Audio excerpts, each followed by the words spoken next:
इस वीडियो में बहुत सारा इंपॉर्टेंट टॉपिक है बात करने के लिए, लेकिन सबसे पहले टॉपिक की शुरुआत करें तो शुभंकर मिश्रा के इंटरव्यू में पवन सिंह ने कहा था कि मैं ही भोजपुरी का करता धरता। इस पे बिना सोचे समझे पहले लोगों ने विवाद कर दिया, फिर जब पूरा इंटरव्यू देखने के बाद पता चला कि नहीं, पवन सिंह अभिमान और स्वाभिमान के बीच का अंतर बता रहे थे। तो इसी बात को लेकर लोगों ने विनय बिहारी के पास इस बात को पहुंचाया है कि भाई आपके स्टूडेंट पवन सिंह हैं, वो कह रहे हैं कि भोजपुरी फिल्म इंडस्ट्री का मैं ही हूँ करता धरता, जो भी है भोजपुरी मेरे से ही है। तो इस बात पे पहले तो विनय बिहारी ने यकीन नहीं किया, विश्वास नहीं किया कि पवन सिंह ऐसे बोल सकता है। एक तो मुझे इस बात पे भरोसा नहीं है कि ऐसा बोला होगा, है ना। भले बहुत पढ़ा लिखा नहीं है लेकिन जानकार है, विद्वान तो है।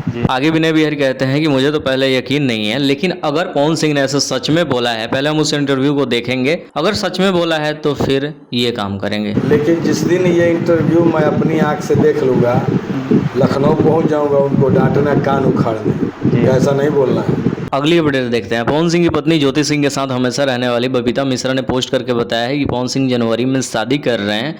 रीजन ये है कि पवन सिंह को जब चुनाव प्रचार करवाना था तो ज्योति सिंह का खूब सपोर्ट लिए हैं। और रही बात शुभंकर मिश्रा के इंटरव्यू के बाद तो बवाल हो ही रहा है, तो उसमें पवन सिंह ने ज्योति सिंह का जिक्र क्यों नहीं किया। सब कोई अपने व्यूज के लिए कर रहा है, लेकिन एक मासूम बच्ची का जो भी मतलब देख सकते हो, स्क्रीन के ऊपर पॉज करके पढ़ लेना। तब तक हम आगे की टॉपिक को देख लेते हैं। इस वक्त पवन सिंह की एक बहुत ज्यादा हिट फिल्म चल रही है, जिस फिल्म का नाम है सूर्यवंशम। फिल्म 2024 की सबसे हिट फिल्म बन चुकी है और पिछले 5 साल 10 साल का रिकॉर्ड तो तोड़ ही दिया हुआ, कमाई 100 सबके मामले में। और पवन सिंह के उस फिल्म में एक गाना है जिस गाने का नाम है बबुआन।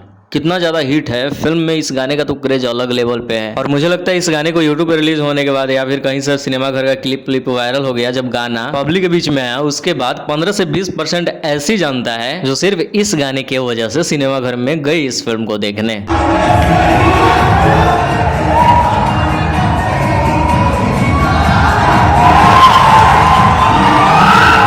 तो इस गाने की जो एक्ट्रेस है नाम चांदनी सिंह है, बहुत पवन सिंह के गाने में नजर आ चुकी है। चांदनी सिंह ने लाइव आकर अपनी कुछ बातों को रखा, चलिए देख लेते हैं। नमस्ते, प्रणाम, हम हैं चांदनी सिंह। सबसे पहले तो आप सभी लोगों को तहे दिल से धन्यवाद, जो आप सब लोगों ने भगवान सॉन्ग में मुझे इतना सारा प्यार और आशीर्वाद दिया।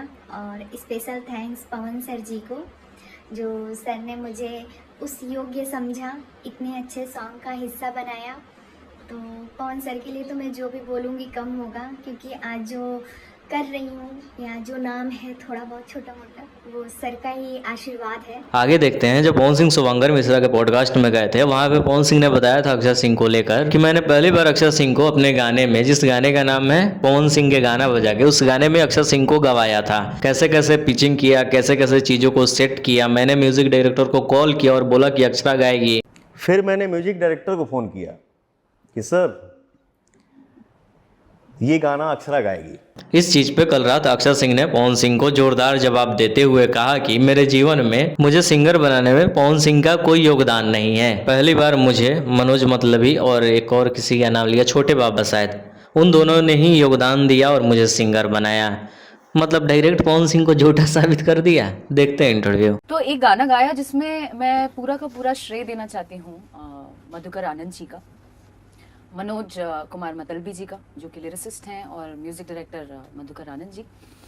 इन्होंने सबसे पहले हाँ, तो बात कुछ ऐसा ही है कि सारा क्रेडिट अक्षय सिंह ने पवन सिंह से छीन लिया, कोई योगदान नहीं बताया। आगे का जो अपडेट है वो एक्टर खेसारी लाल यादव से आ रहा है। खेसारी लाल यादव आने वाले समय में जेल भी जा सकते हैं। उसका रीजन ये बताते हैं कि खेसारी लाल यादव ने 2019 में जमीन खरीदा था रसूलपुर थाना क्षेत्र के मृत्युंजय पांडे से। जमीन था 7 कट्ठा और 18 धूर। और खेसारी लाल यादव और मृत्युंजय पांडे के बीच में इस जमीन को लेकर डील हुआ था 22,60,000 रुपए में। लेकिन उस समय खेसारी लाल यादव ने 4 लाख रुपए कैश मृत्युंजय पांडे के हाथ में दे दिया।